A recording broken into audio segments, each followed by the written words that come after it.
Bismillahirrahmanirrahim. Assalamualaikum warahmatullahi wabarakatuh. Innal hamdalillah nahmaduhu wa nasta'inuhu wa nastaghfiruh wa na'udzu billahi min shururi anfusina wa min sayyiati a'malina.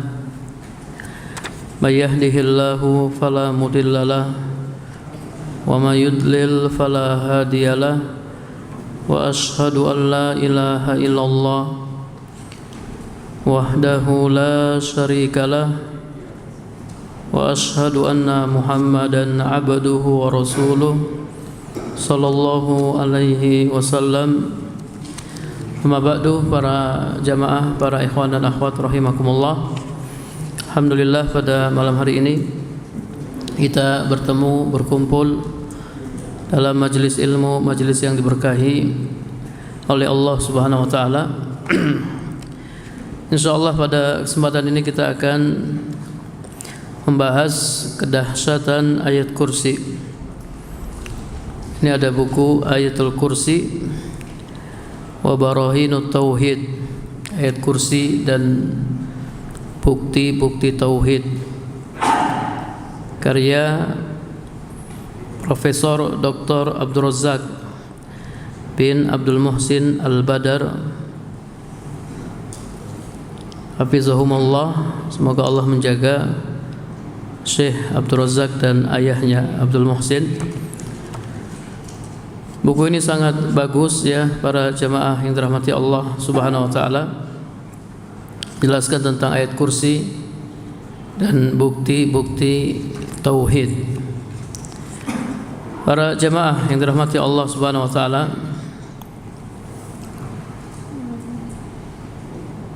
tadi di ayat rakaat pertama, ada yang masih ingat imam baca apa? Rakaat pertama salat maghrib ayat kursi. Rakaat kedua Al-Ma'un. Taib. Dalam hadis riwayat Muslim, Sallam bersabda, "Ya Abul Munzir, atadri ayyu ayatin min kitabillahi ma'aka a'zam?" Wahai Abu Munzir. Abu Munzir ini kunyah dari Ubay bin Ka'ab. Wahai Abu Munzir, tahukah kamu ayat apakah yang paling agung yang terdapat dalam Al-Quran yang telah engkau hafalkan? Qala qultu Allahu wa rasuluhu a'lam. Aku berkata, Allah dan Rasulnya yang lebih mengetahui.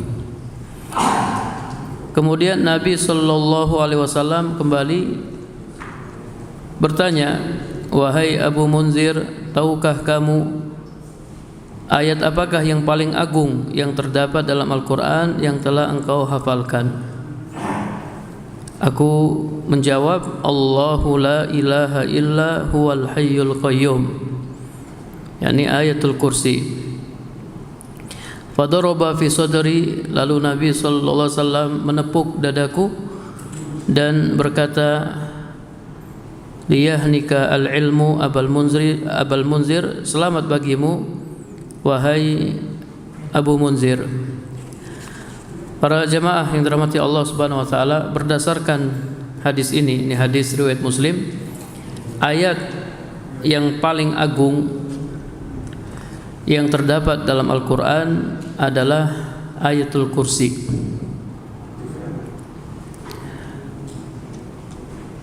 Sahabat Ubay bin Ka'ab radhiyallahu anhu ketika ditanya tentang ayat yang sangat agung yang terdapat dalam Al-Quran, beliau tidak menyebutkan ayat-ayat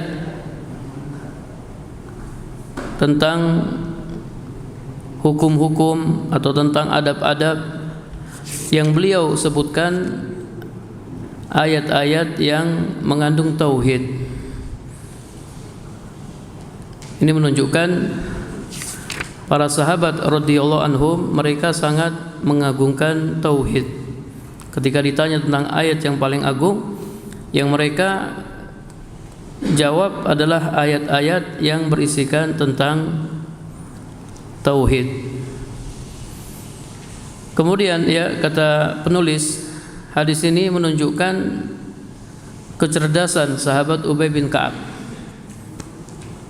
Kenapa demikian? Karena Ubay bin Ka'ab ditanya tentang ayat yang paling agung. Ingat, ayat ya, bukan surat. Ada berapa ayat dalam Al-Quran? Ada berapa ayat? Kalau surat ada berapa surat? Ada 114 surat. Kalau ayat ada berapa ayat? 6.000 lebih. Bayangkan, dari sekian ribu ayat, sahabat Ubay bin Ka'ab disuruh nyari ayat yang paling agung. Dan sahabat Ubay bin Ka'ab, beliau tidak membutuhkan waktu yang lama.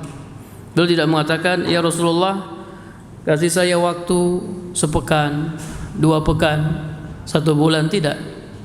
Nabi bertanya, dia menjawab Allahu wa Rasuluhu a'lam. Kemudian Nabi mengulang pertanyaannya 2 kali. Kemudian dia menjawab, ayat yang paling agung adalah ayatul kursi. Ini menunjukkan sahabat Ubay bin Ka'ab adalah sahabat yang faqih dan sahabat yang cerdas.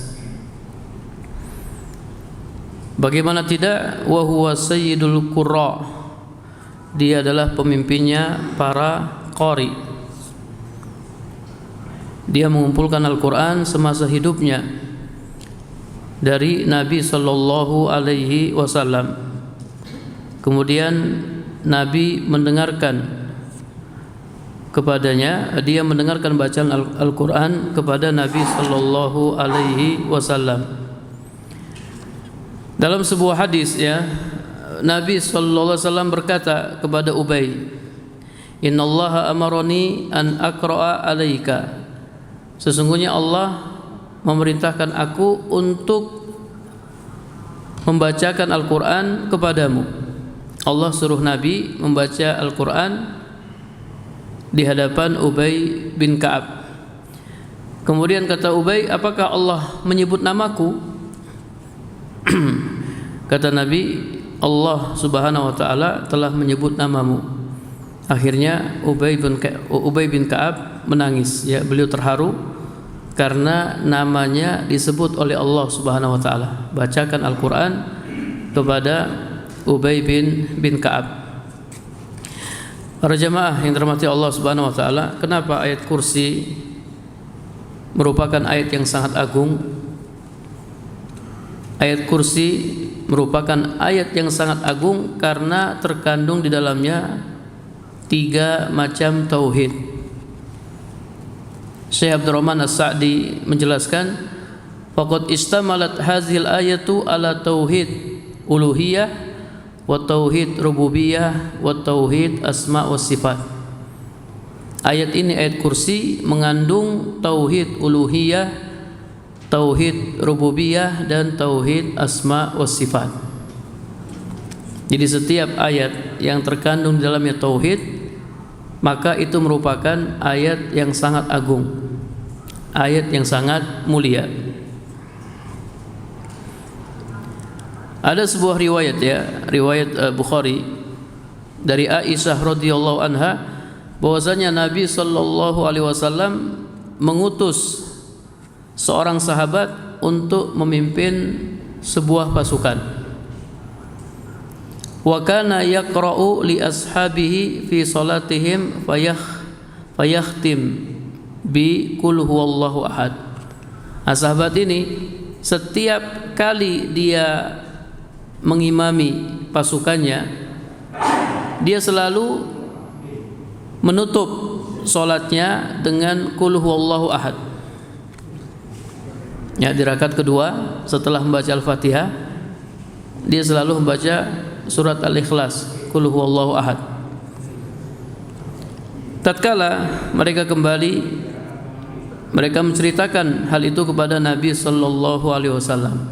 Ya Rasulullah, pemimpin kami kalau dia sholat mengimami kami, dia selalu membaca surat Al-Ikhlas, menutup sholatnya dengan surat Al-Ikhlas, Qul huwallahu ahad, Allahus samad, dan seterusnya. Kemudian Nabi berkata, saluhu li ayyi syai'in yasna'u dzalika. Coba kalian tanya kepadanya, kenapa dia melakukan hal itu? Akhirnya mereka bertanya kepadanya, kemudian dia menjawab, li'annaha sifatur rahman wa ana uhibbu an aqra'a biha.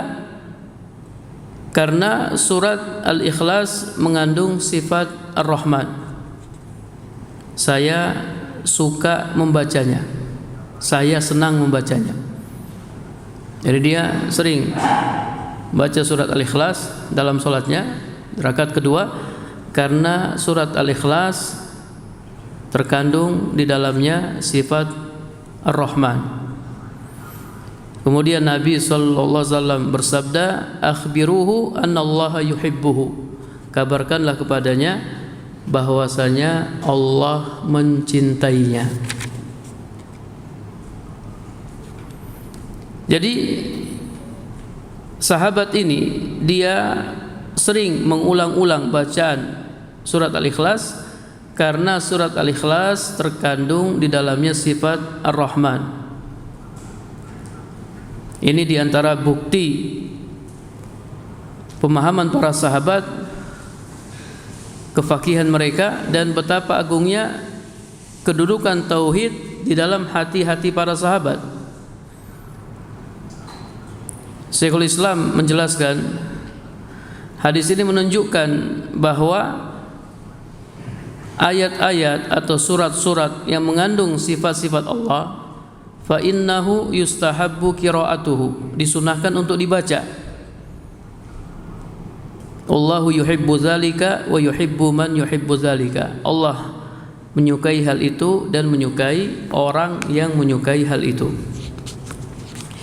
Para jamaah yang dirahmati Allah Subhanahu wa taala, mungkin sebagian dari kita kalau salat pun sering membaca surat Al-Ikhlas.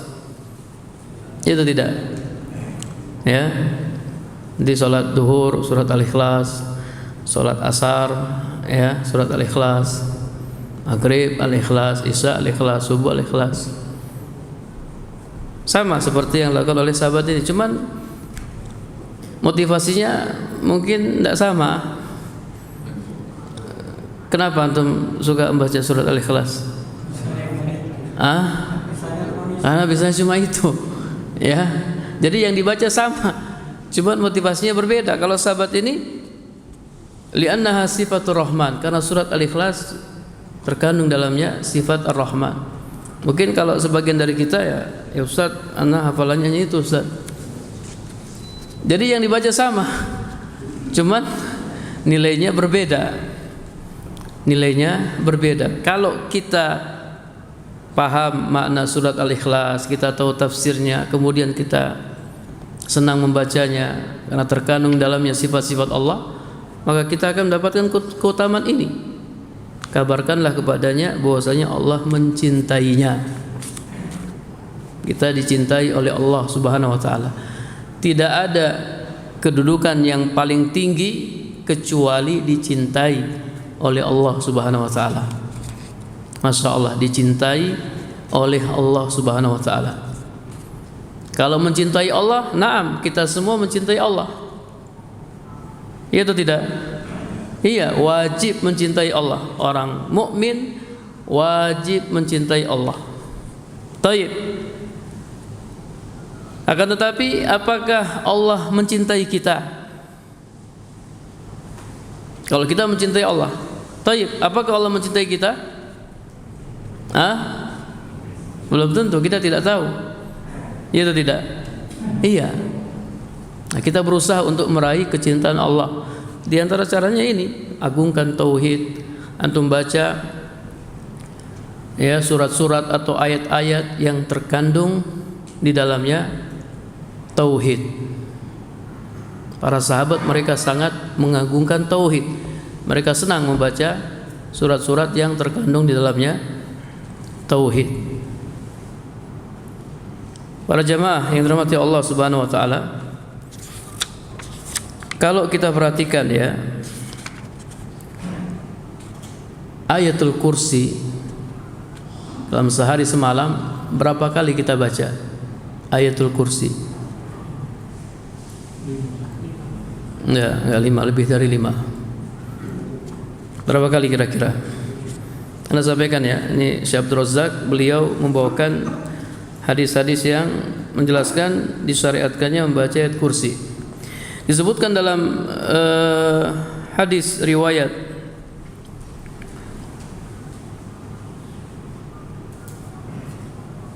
An-Nasa'i dari hadis Abu Umamah. Hadis ini disahihkan oleh Syekh Al-Albani. Rasulullah sallallahu alaihi wasallam bersabda, "Man qara'a ayatal kursi fi duburi kulli salatin maktubatin lam yamna'hu min dukhulil jannah illa ayyamut." Barang siapa membaca ayat kursi setiap selesai salat wajib, maka tidak ada yang menghalanginya masuk surga kecuali kematian.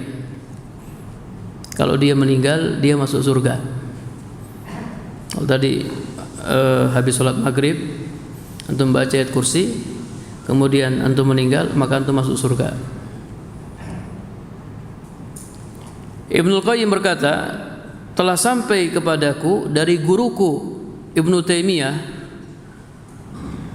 ia berkata, ma taraktuha akiba kulli sholatin, aku tidak pernah meninggalkannya setiap selesai sholat. Ibnu Taimiyah selalu membaca ayat kursi setiap selesai sholat 5 waktu. Beliau mengamalkan hadis ini. Berarti kalau kita amalkan hadis ini, sudah berapa kali kita baca ayat kursi? Udah 5 kali. Kemudian dalam hadis yang lain dianjurkan baca ayat kursi indan naum, ketika hendak tidur. Barang siapa membaca ayat kursi ketika hendak tidur, lam yazal alaihi minallahi hafizun, maka Allah Subhanahu wa taala akan senantiasa menjaganya, wala yaqrabuhu syaitan hatta yusbih, dan setan tidak bisa mendekatinya sampai pagi. Dalam hadis yang panjang, hadis Abu Hurairah radhiyallahu anhu yang diriwayatkan oleh Imam Bukhari, kata Abu Hurairah, Rasulullah sallallahu alaihi wasallam menugaskanku untuk menjaga zakat Ramadan. Lalu seseorang mendatangiku. Ia mengambil makanan. Maka aku pun menangkapnya. Aku katakan kepadanya, aku akan laporkan kamu kepada Rasulullah sallallahu alaihi wasallam. Kata si pencuri, sesungguhnya aku adalah orang yang butuh dan aku mempunyai tanggungan keluarga. Akhirnya Abu Hurairah kesian, kemudian Abu Hurairah melepaskannya. Pagi harinya Nabi bertanya, wahai Abu Hurairah, ma fa'ala asiruka al-barihah, apa yang dilakukan oleh tawananmu semalam? Kata Abu Hurairah, wahai Rasulullah, dia mengadukan hajatnya, katanya dia orang yang butuh, dia orang yang susah. Aku kesian kepadanya, kemudian aku melepaskannya. Kata Nabi sallallahu alaihi wasallam, innahu qad kadzabaka wa sayyaud, sesungguhnya dia telah membohongimu, dia akan kembali. Kata Abu Hurairah, ketika saya tahu dia akan kembali, maka saya menjaganya. Dan benar, ternyata dia kembali, dia nyuri lagi makanan. Kemudian Abu Hurairah nak tangkap dia, kata Abu Hurairah, saya akan laporkan kamu kepada Rasulullah sallallahu alaihi wasallam. Kata dia, wahai Abu Hurairah, saya ini orang yang miskin, saya butuh, saya punya tanggungan keluarga, saya tidak akan kembali lagi, kasih saya kesempatan. Akhirnya Abu Hurairah kesian dan melepaskannya. Pagi harinya Nabi bertanya lagi dengan pertanyaan yang sama. Kemudian kata Nabi, sungguhnya dia telah berdusta, wa sayyaud, dia akan kembali. Kata Abu Hurairah, maka di malam ketiga aku mengintainya, dan benar ternyata dia datang mencuri makanan. Aku menangkapnya, kemudian aku katakan, kali ini aku benar-benar akan melaporkanmu kepada Rasulullah. Ini sudah 3 kali. Ini sudah ketiga kalinya, sudah keterlaluan. Kamu bilang kamu tidak akan kembali, ternyata kamu kembali. Nah, kata si pencuri, da'ni u'allimuka kalimat yanfa'uka Allahu biha. Biarkanlah aku akan ajarkan kepadamu beberapa kalimat yang dengannya Allah akan memberikan manfaat kepadamu. Abu Hurairah bertanya, mahunna, kalimat apa? Abu Hurairah ini orang yang sangat antusias ya dengan ilmu. Antum kalau baca sirah Abu Hurairah ya, Abu Hurairah itu walaupun dia enggak makan, yang penting dia hadir di majelis Nabi. Makanya dia pernah pingsan ya, gara-gara lapar. Abu Hurairah pernah pingsan gara-gara kelaparan. Orang miskin, tak punya apa-apa. Tapi dia sering datang ke majelis Nabi ya. Yang lain sibuk bekerja, dia datang ke kajian. Siapa sahabat yang paling banyak menghafalkan hadis? Abu Hurairah. 5.000 lebih hadis yang dia hafalkan. Nah, termasuk hadis ini nih. Hadis ini bisa sampai kepada kita melalui Abu Hurairah. Kata Syekh Muhammad bin Shalih Al-Utsaimin, al-ilmu yabqa wal malu yafna. Ilmu itu kekal, harta itu akan punah.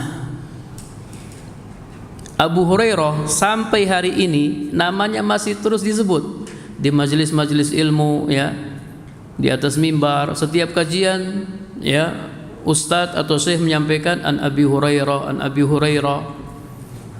Abu Hurairah kekal namanya, masih terus disebutkan. Dia terkenal karena apanya?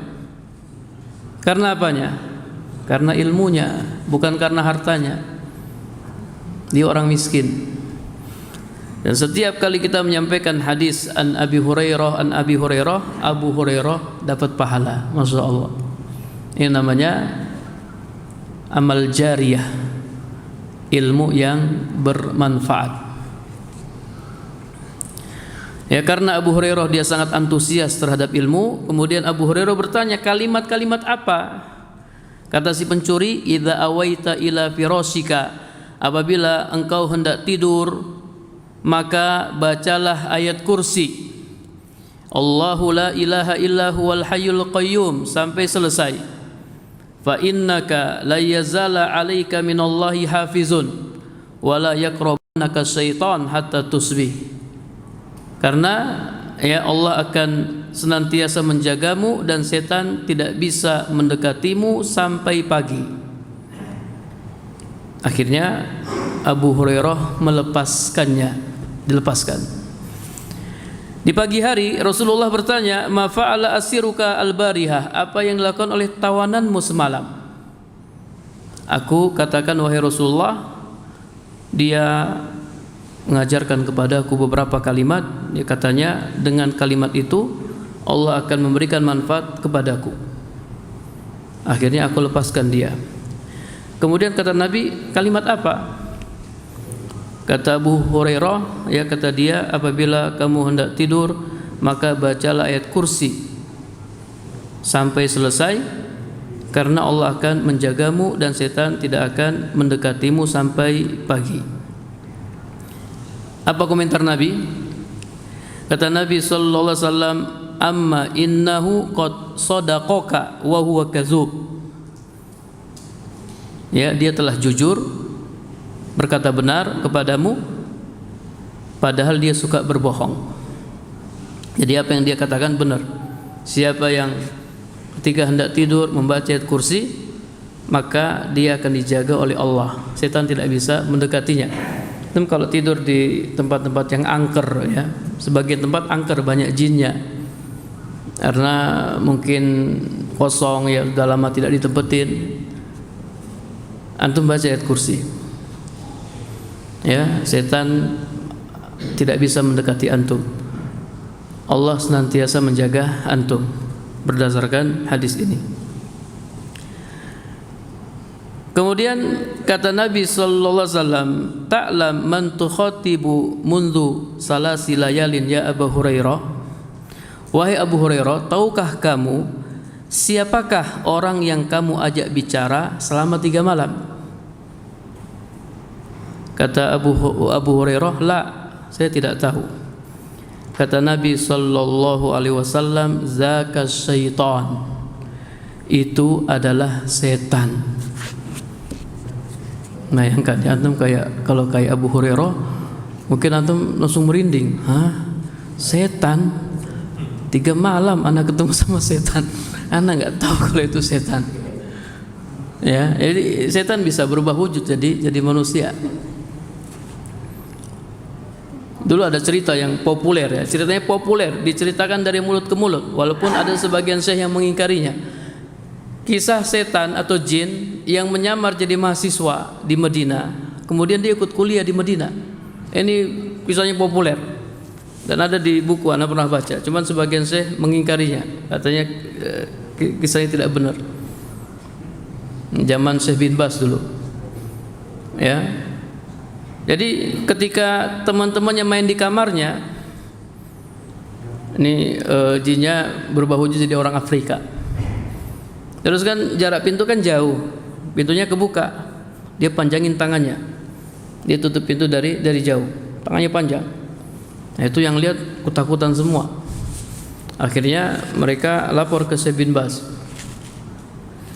Dipanggil itu mahasiswa itu, dipanggil, terus ditanya, kamu ini jin atau manusia? Ya.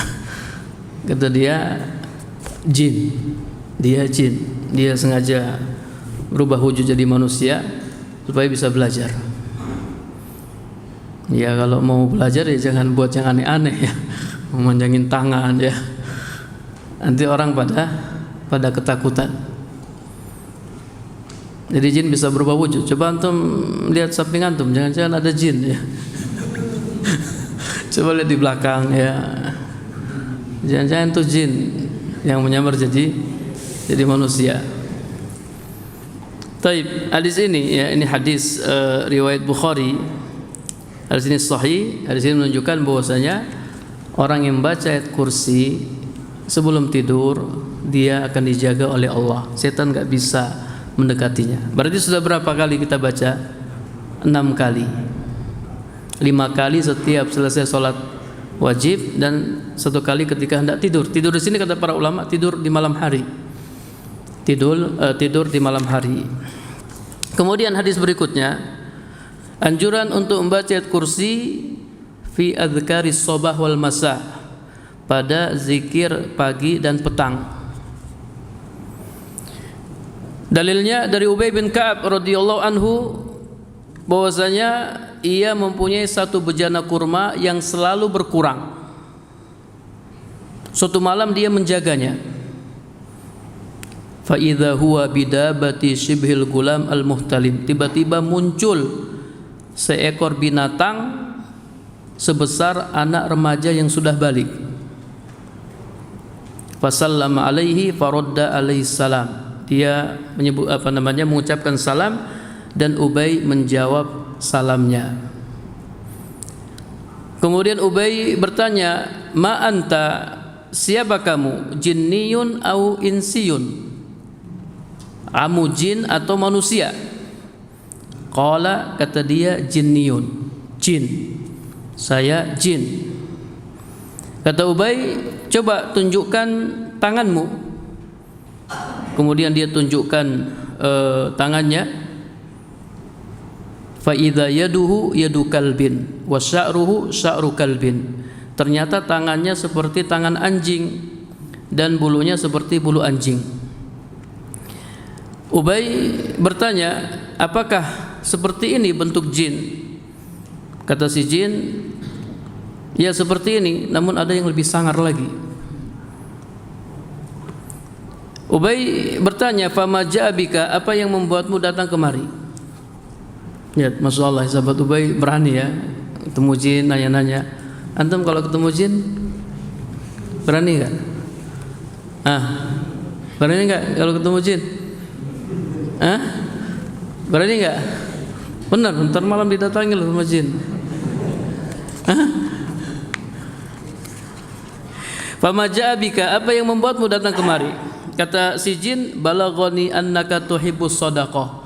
Telah sampai kepadaku bahwasanya engkau suka bersedekah. Ya, maka aku datang kepadamu, aku ingin mendapatkan sebagian dari makananmu. Kata Ubay, fama yunjina minkum, apa yang bisa menyelamatkan kami dari kalian? Kata si jin, ayat ini, ayat yang terdapat dalam surat Al-Baqarah. Allahu la ilaha illa huwal hayyul qayyum. Man qalaha hina yumsi ujira minna hatta yusbih. Barang siapa yang membacanya di sore hari, maka dia akan dilindungi dari kami sampai pagi. Wa man qalaha hina yusbih ujira minna hatta yumsi. Barang siapa yang membacanya ketika pagi, maka dia akan dilindungi dari kami hingga sore. Falamma asbaha, di pagi harinya Ubay mendatangi Nabi SAW dan menceritakan peristiwa itu kepada Nabi.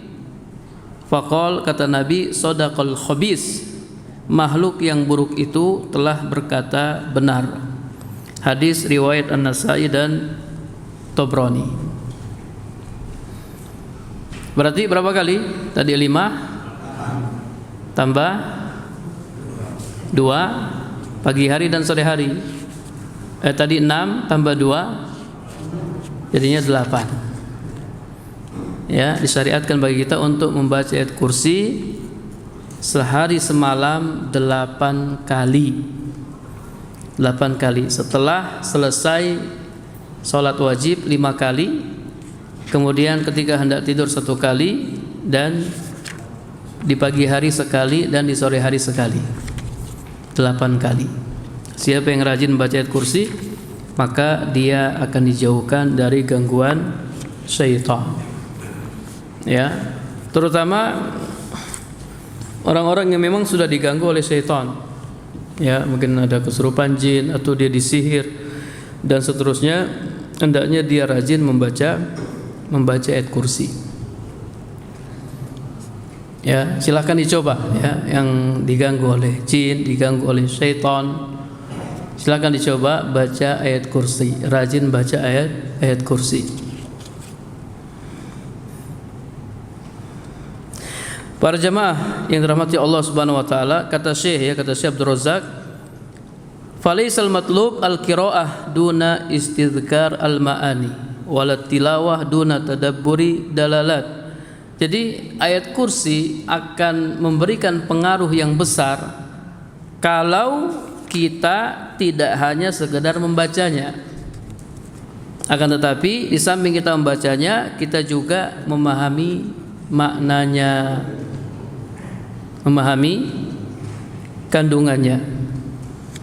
Kita baca, kita paham maknanya, apalagi kita tahu ya kandungannya, tafsirnya, maka ayat kursi akan memberikan pengaruh yang luar biasa. Pengaruh yang luar biasa.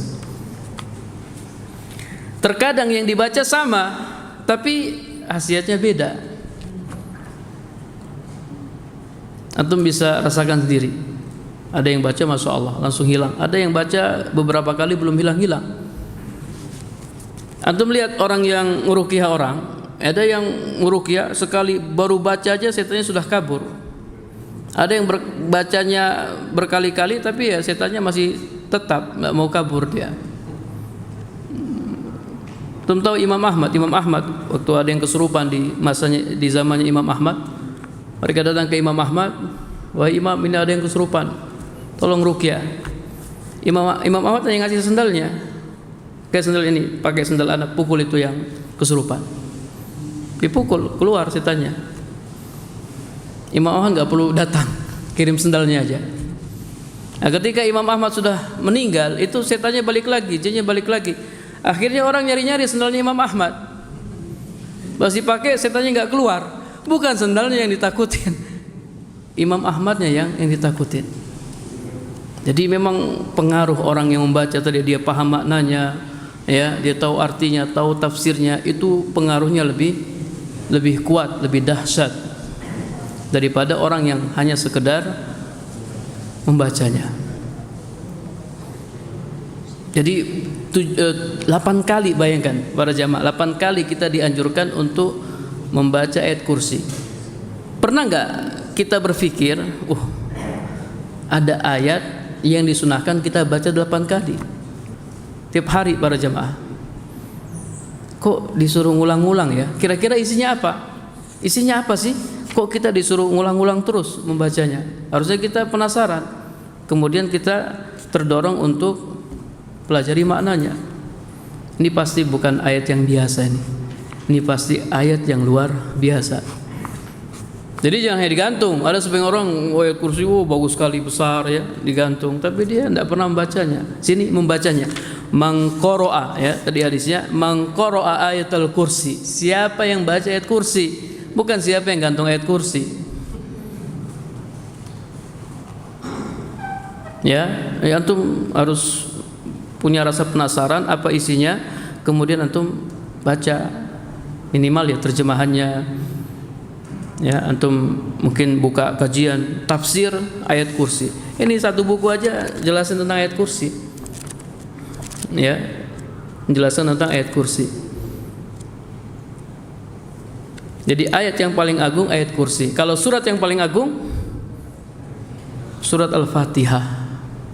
Berapa kali antum baca Al-Fatihah? Wajib membaca Al-Fatihah sehari semalam berapa kali? Berapa kali? 17 kali. 17 kali baca surat Al-Fatihah. Masa antum enggak penasaran sih apa sih isinya Al-Fatihah itu apa? Kenapa kita harus membaca surat Al-Fatihah 17 kali? Bahkan qiraatul Fatihah termasuk rukun salat. La sholata liman lam yaqra bi Fatihatil kitab. Tidak sah salat bagi orang yang tidak membaca surat Al-Fatihah. Walaupun antum baca Al-Baqarah, misalnya Allahu Akbar, antum baca Al-Baqarah dari awal sampai akhir, salat antum sah enggak? Enggak sah. Kalau enggak ada bacaan Al-Fatihah tidak sah. 17 kali itu salat wajib. Belum lagi kalau kita nambah salat sunnah, udah bisa berpuluh-puluh kali kita membaca surat Al-Fatihah. Antum bosan enggak baca Al-Fatihah? Enggak bosan. Kita enggak pernah bosan baca Al-Fatihah. Ini firman Allah, wahyu Allah. Berbeda dengan karya tulis manusia.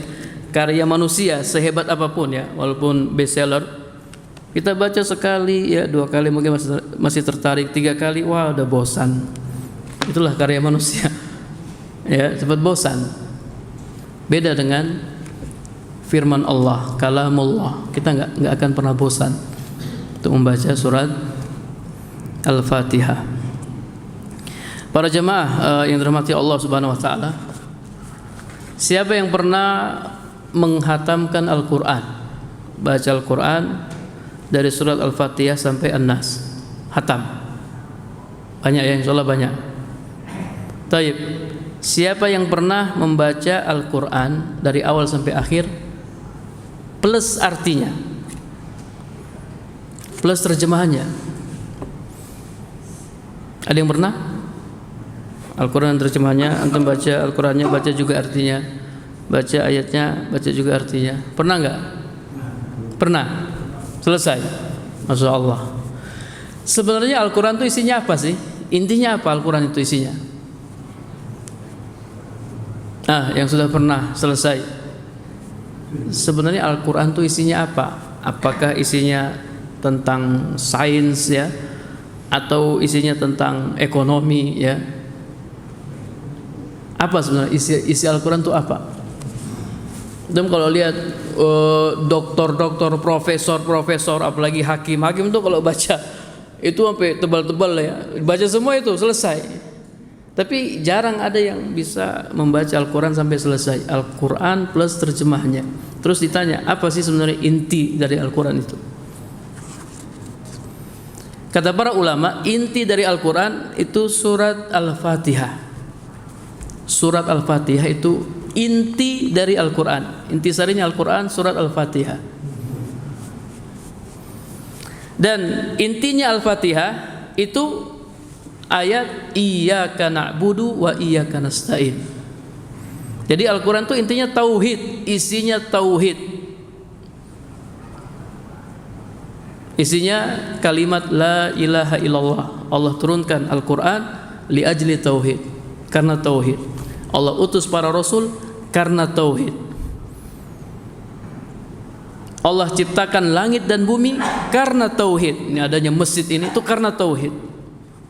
Allah ciptakan jin dan manusia karena tauhid. Wa ma khalaqtul jinna wal insa illa liya'budun.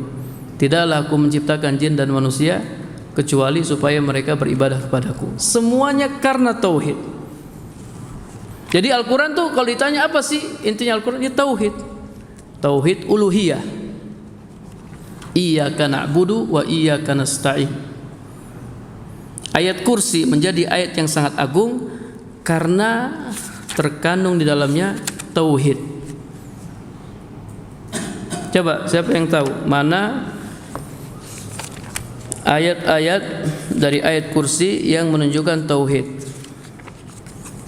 Di ayat yang keberapa? Siapa yang tahu? Ayat yang keberapa? 255. Bagaimana bunyinya? Allahu la ilaha illahu.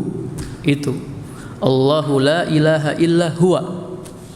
Ini sama seperti la ilaha illallah. Allahu la ilaha illahu. Allah tidak ada ilah yang hak kecuali Dia. Ini la ilaha illallah. Enggak ada sesembahan yang hak kecuali Allah. Kalau ditanya apa buktinya? Apa buktinya kalau tidak ada sesembahan yang hak kecuali Allah?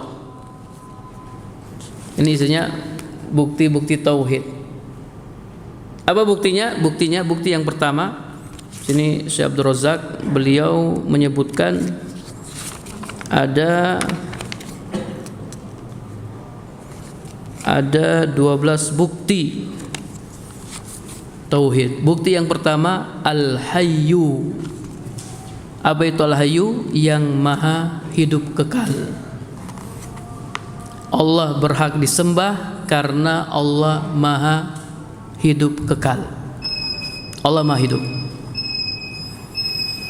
Adapun manusia tidak berhak disembah. Kenapa? Manusia pada asalnya enggak ada. Kemudian ada, nanti tidak, nanti mati. Manusia tidak pantas disembah. Kalau yang bilang tapi manusia hidup, thayyib, tapi kehidupan manusia tidak kekal, tidak abadi. Yang hidup tidak layak disembah. Yang hidup dan nanti akan mati tidak layak disembah. Kalau yang hidup yang nanti mati tidak layak disembah, maka yang sudah mati lebih tidak layak lagi untuk disembah. Ya atau tidak? Iya. Orang-orang yang sudah mati enggak layak untuk disembah. Antum pernah lihat orang mati? Pernah. Orang mati bisa enggak mandi sendiri? Dimandiin, ya enggak? Kalau mandi sendiri kabur antum nanti. Orang sudah mati dimandiin, ya, mandikan jenazah, dikafanin, udah nggak bisa ngapa-ngapain orang sudah mati itu. Ketika ke kuburan diantarkan jenazahnya. Yang hidup aja nggak boleh disembah, apalagi yang sudah mati. Apalagi benda-benda mati lebih tidak layak lagi disembah. Orang nyembah batu, ya, ada nyembah kayu. Yang berhak disembah itu yang maha hidup kekal, Allah subhanahu wa ta'ala. Ini bukti pertama kenapa Allah layak untuk disembah. Allah berhak untuk disembah karena Allah maha hidup. Ya, kita dengarkan azan dulu ya. Ya.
Taib, para jamaah yang dirahmati Allah Subhanahu wa taala, kita lanjutkan. Ya, ana sampaikan makna global dari ayat kursi.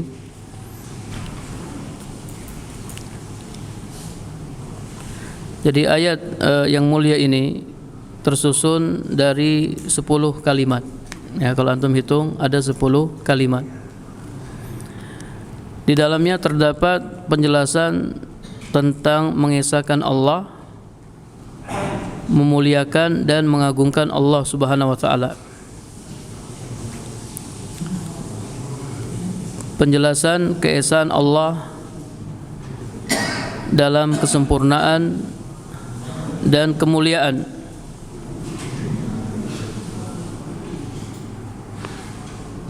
Yang akan mewujudkan penjagaan dan kecukupan. Di dalam ayat kursi terdapat 5 nama Allah Subhanahu wa taala. Ada Asmaul Husna, ada 5 nama Allah dalam ayat kursi. Siapa yang bisa menyebutkan 5 nama Allah dalam ayat kursi? Yang pertama, nama ya. Yang pertama Al-Hayyu. Yang kedua Al-Qayyum. Yang ketiga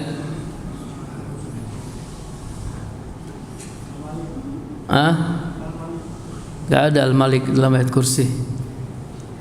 Dalam ayat kursi Al-Hayyu, Al-Qayyum, terus apa lagi? Ada enggak Al-Qawi? Ada. Wa huwal aliyyul azim. Al-Aliyyu dan Al-Azim, baru 4. Satu lagi mana? Allah, ya. Ada 5 nama Allah. Allah, Al-Hayyu, Al-Qayyum, Al-Aliyyu, Al-Azim. Kemudian di dalamnya ada penyebutan 20 lebih dari sifat-sifat Allah. Anda bisa cari sendiri, ada 20 lebih dari sifat-sifat Allah. Dan ayat ini dimulai dengan penyebutan keesaan Allah dalam uluhiyah dan kebatilan uluhiyah seluruh sesembahan selain Allah. Allahu la ilaha illa huwa.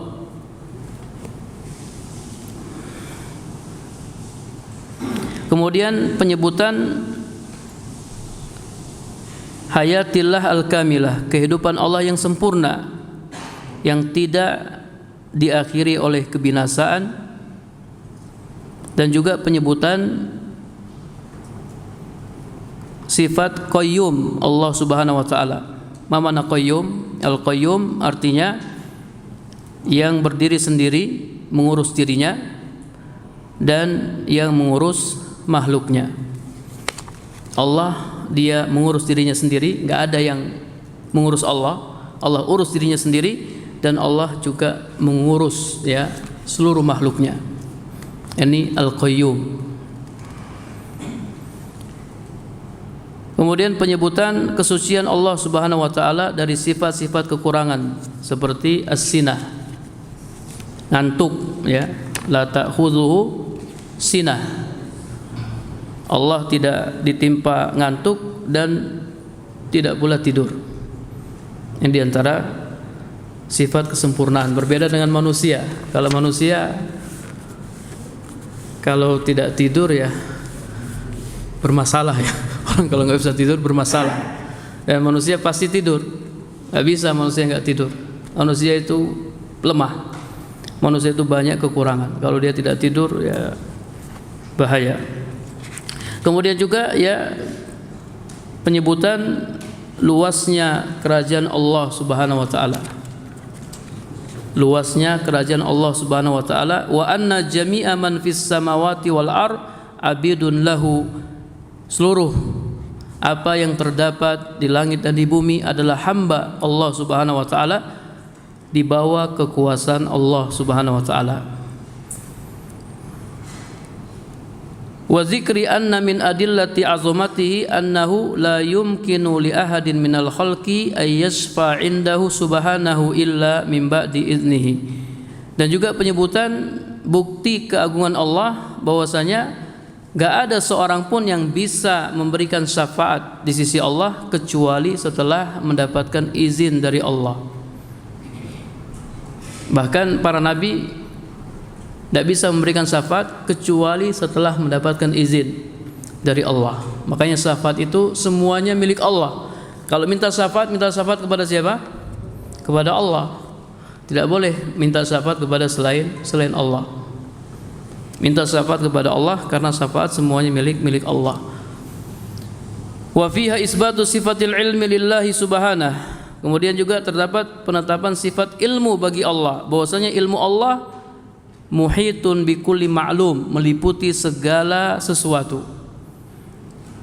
Allah mengetahui apa yang telah terjadi dan apa yang akan terjadi dan apa yang belum terjadi.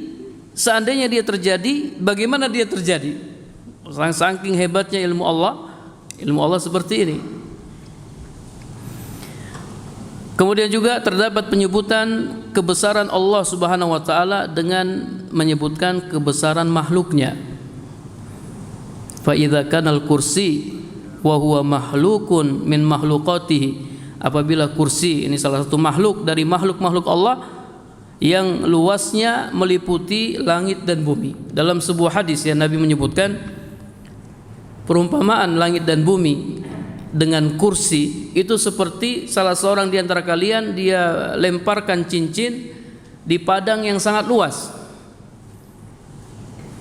Cincin itu langit dan bumi. Sementara kursi itu padang yang sangat luas.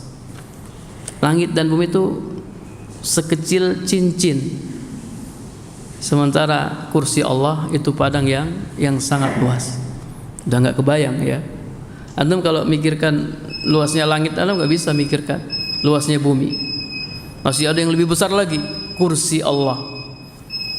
Kemudian perumpamaan kursi dengan ars seperti tadi, seperti salah seorang di antara kalian melemparkan cincin ke padang yang luas. Jadi kursi itu cincin, sementara ars itu padang yang sangat luas. Makhluk yang paling besar ars Allah, tempat Allah bersemayam. Ar-Rahmanu 'alal arsy istawa.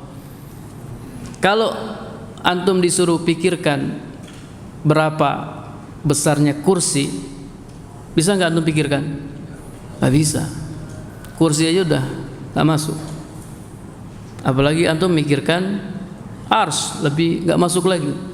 Kalau makhluk aja nggak bisa kita pikirkan, nggak bisa kita bayangkan, apalagi Al-Khaliq, zat yang menciptakan. Kita nggak, Allahu Akbar, Allah maha besar. Jadi zat yang selama ini antum sembah itu zat yang Allahu Akbar, yang maha besar, sangat maha besar. Dia layak untuk disembah. Adapun makhluknya tidak layak. Kalau ada yang menyembah Allah dan menyembah makhluknya, dia telah melakukan kezoliman yang sangat besar, kekurang ajaran yang paling besar, itu kesyirikan. Inna syirka la zulmun azim. Sesungguhnya kesyirikan benar-benar kezoliman yang paling besar, karena dia telah menyamakan Allah yang maha sempurna dari segala sisi dengan makhluk yang penuh kekurangan dari segala sisi. Ya, jadi kejahatan yang paling besar itu kesyirikan, kemusyrikan. Makanya kita harus membenci kesyirikan. Antum ya seharusnya kalau antum orang mukmin yang kuat tauhidnya, ketika antum melihat tauhid, ya kajian-kajian tauhid di mana-mana, dakwah tauhid tersebar, harusnya antum senang, antum merasa bahagia. Ketika antum melihat kesyirikan, harusnya antum benci sekali dengan kesyirikan. Jangan sampai antum melihat antum biasa-biasa saja. Wah, itu belum masuk, berarti tauhidnya belum masuk. Ini ada orang menyamakan Allah dengan makhluknya, melakukan kekurang ajaran yang sangat besar, kezaliman yang sangat besar. Antum kok biasa-biasa saja? Ya, berarti belum masuk tauhid. Antum harus ngaji lagi, ulang lagi ya, sampai antum betul-betul mengagungkan Allah, mengagungkan tauhid, mencintai orang-orang yang bertauhid. Antum membenci syirik, membenci orang-orang yang berbuat syirik, sampai seperti itu. Ya, jadi terus ya. Terkadang kita ngeliat kesyirikan kita biasa-biasa saja. Bahkan ada yang senang, ada yang senang nonton kesyirikan. Ya, nonton apa? Apa namanya? Sihir-sihir ya. Biasa-biasa aja nonton sihir. Sihir yang pakai apa? Pakai bantuan jin, kemudian ada kekaguman. Hebat sekali ya orang ini. Padahal dia mainnya sama setan, mainnya sama jin. Kemudian antum senang dengan acara-acara yang seperti itu. Harusnya antum benci ya. Antum matikan itu TV atau ganti channel yang lain. Antum jangan nonton acara-acara yang seperti itu, karena khawatir ada pengagungan terhadap kesyirikan. Jadi Allah itu sangat besar ya. Kita nggak bisa bayangkan Allah itu seperti apa. Cukup kita ngelihat makhluknya aja besarnya seperti ini, apalagi zat yang menciptakannya. Fa kaifa bil khaliq al jalil, bagaimana dengan al khaliq, sang pencipta yang maha mulia, Rabbil azim, dan Rabb yang maha agung. Kemudian di dalam ayat ini terdapat penjelasan tentang kamal iqtidarihi, kekuatan Allah yang maha sempurna. Di antara bukti kekuatan Allah yang sempurna, la yauduhu, gimana ayatnya? Gimana ayatnya ikhwan?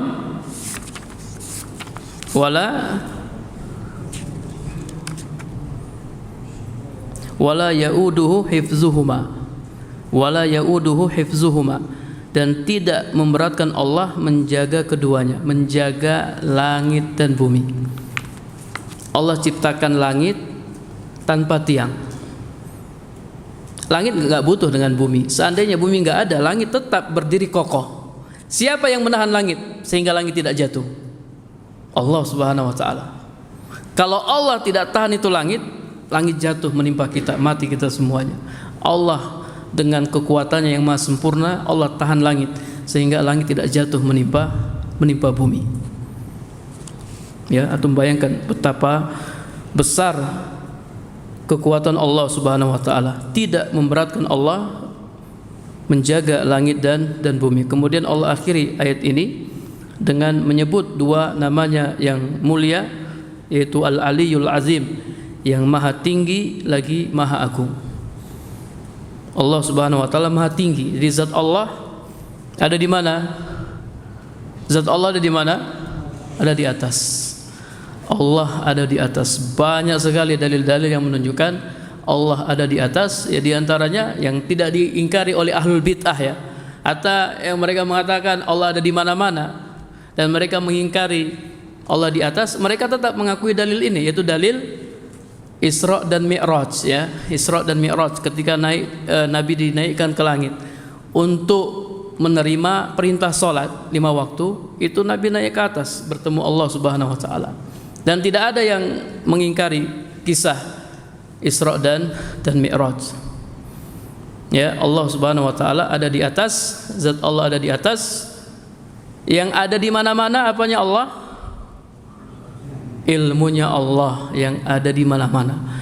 Jadi Allah jauh sekali di atas sana, tapi Allah tahu apa yang kita lakukan, apa yang kita ucapkan. Allah Subhanahu wa taala mengetahui. Ilmu Allah ya di mana-mana. Ilmu Allah meliputi segala sesuatu. Ini makna global dari ayat kursi ya. Adapun makna rincinya ya antum harus buat ya kajian tentang ayatul kursi. Wallahu a'lam bishawab. Ada pertanyaan para jamaah? Naam. Assalamualaikum warahmatullahi wabarakatuh. Waalaikumsalam. Tadi Ustaz bilang kalau kita sebagai orang muslim harus membenci pada kesyirikan. Tapi apa daya kita sebagai manusia biasa ya tidak bisa untuk memberi keterangan pada orang-orang yang membuat kesyirikan.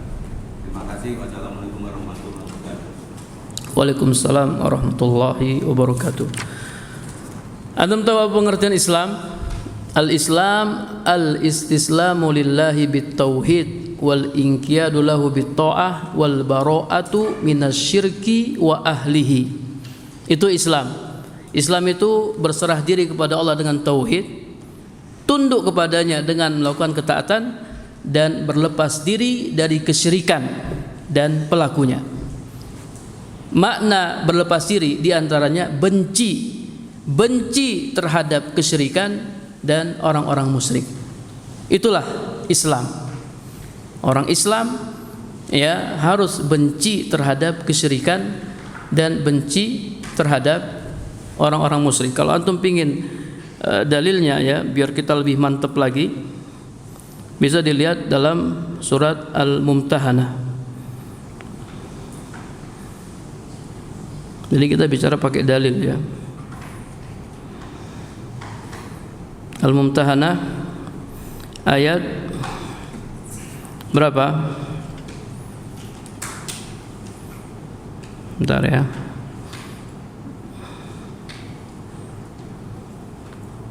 Banyak ternyata nih ayatnya.